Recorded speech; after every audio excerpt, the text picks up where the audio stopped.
If you guys don't already know, I was a super huge fan of Soilwork's last album, The Living Infinite. It was actually the Soilwork album that got me into the band, and I just thought it was absolutely amazing when I listened to it. I thought it was the best double album I've ever heard, and I thought Soilwork really couldn't do any better than this. It was my favorite Soilwork album.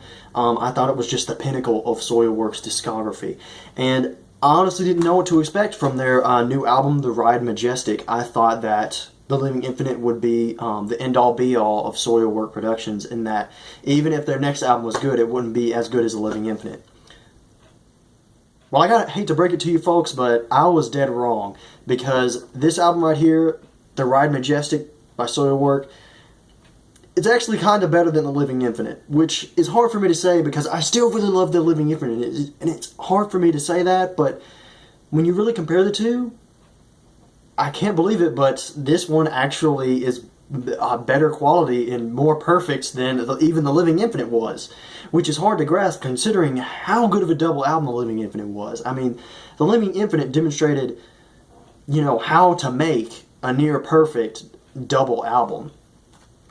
And this just takes what worked in that album and makes it even better.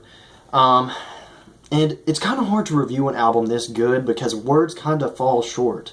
I feel like they just did everything right in this album. There are absolutely no filler songs. That's one thing I can say in comparison with The Living Infinite and this one that makes this one better, is that The Living Infinite, I feel, did have one or two filler songs that I just skipped almost every single time. They weren't bad songs.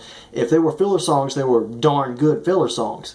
But they were filler songs nonetheless. This album, I honestly can't pick a song that I would consider to be filler. Any of the filler tracks that would have went on the album are honestly the bonus tracks, which are in and of themselves still really good, and I still listen to them. But yeah, absolutely no filler. I can't say with confidence that this album has any filler at all. Every single song is absolute top-notch quality. And what I really like about the atmosphere of this record is that it blends brutality and melody in a way that sort of reflects death. Because the main theme of this album is death. Because there were, I know there was one death in Bjorn Strid that he had someone close to him who he lost before he made this album. So that was a very big influence in the making of this album and the themes and the lyrics.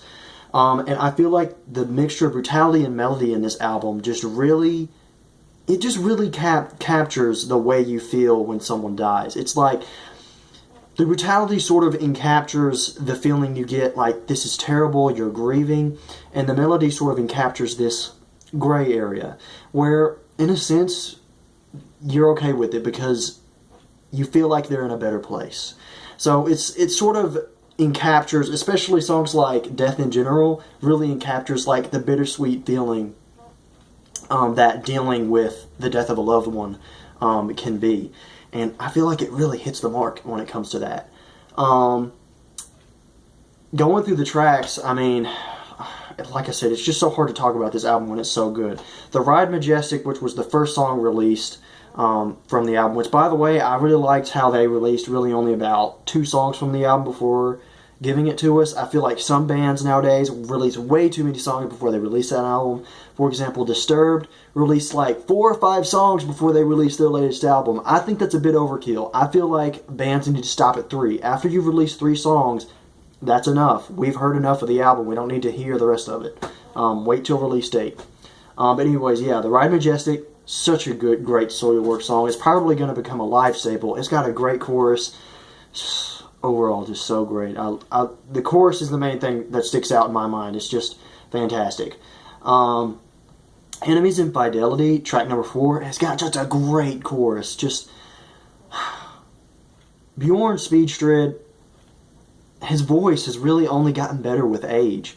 I mean, you would think a guy who does death metal screams for a living, his singing voice would deteriorate over time, but it really hasn't. And Enemies Infidelity really showcases this. I mean, the dude has got some pipes and some range on his singing voice. Not just on his screaming voice, but his singing voice. Because the chorus for Enemies Infidelity is just beautiful. And the way that song ends with the death metal drums underneath the soft piano playing is just, it's awesome. The track immediately following, track number 5, I'm going to try to say this correctly, Prichter by Sulfur, or Petricker by Sulfur, I don't know. If you know the correct pronunciation, you can leave it down in the comments, but it's like Petricker by Sulfur or something like that. Again, absolutely stellar song with a great chorus, and it has this really great melodic break in the middle that again really showcases the range of Bjorn Speedstrid's vocals. And I mean, I can go through all these songs, and they're just all so great. One that I really want to talk about is the song that closes out the irregular edition of the album, Father and Son, Watching the World Go Down. Now, I really liked how they ended the Living Infinite with Oracle's Predict I'll Stand Guard. I feel like it really closed the album out really good. This is an even better album ending than that.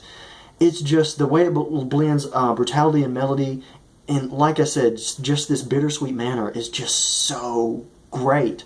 You know, the lyrics are about a dream that Bjorn had about he and his father literally watching the world end, and I feel like it really captures the feelings, what he felt during having that dream. It's just fantastic.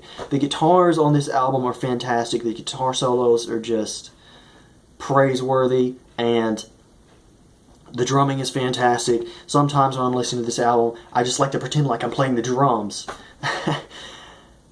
So yeah, I mean, honestly don't know what else to say about this album other than if you like Soilwork, you need to go get this album right now. Like, do not wait. Get this album. I got this album as soon as it released. Surprisingly, my Best Buy had it. My Best Buy usually doesn't carry Soilwork, but apparently now they do, so that's cool. Yeah, definitely go buy it. It is even better than The Living Infinite, and I thought The Living Infinite was the pinnacle of Soilwork records, and they beat it with this. I mean, they honestly did beat it with the Ride Majestic. I'm going to have to give this album an overall recommendation of my certification of being perfect. The RHK Metalhead certification of perfection. There you go, folks. This album is pretty much perfect. You need to go buy it if you're a fan of melodic death metal, if you're a fan of metal, and if you're a fan of Soilwork. Definitely don't sleep on this album. Definitely go pick it up as soon as you can, because it is darn worth the money. I mean, it's just... Sorry if this review was a little boring. Like I said, I don't have a lot of time to edit videos anymore, and like I said, this album is just hard to review because it's just so good. It's just so good that words kind of fall short.